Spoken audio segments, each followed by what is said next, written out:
વૈષ્ણવ પરંપરા છે એટલે આપણે રામજી મંદિરમાં, લક્ષ્મણનારાયણ મંદિરમાં કે રાધા કૃષ્ણ મંદિરમાં આ સંધ્યા સ્તુતિઓ બોલતા હતા.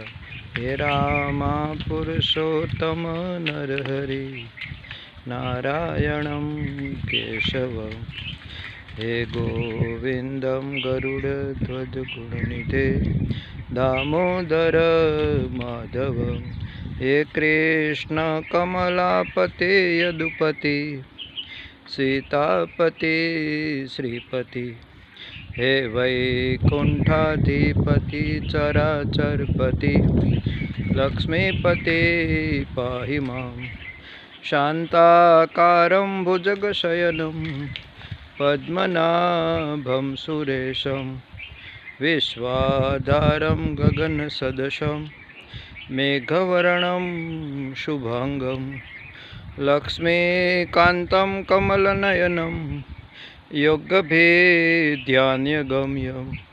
वन्दे विष्णुभवभयहरणं सर्वलोकैकनाथं, आदौ रामतपोवनादिगमनं हत्वा मृगाकाञ्चनं, वैदेहीहरणं जटायुमरणं सुग्रीवसम्भाषणं, वाली निग्रहणं समुद्रतरणं लंकापुरे दाहनं, पश्चाद् रावणकुम्भकर्णं हननं, एतद् रामायणं. संध्या आरती का जय जय सीताराम.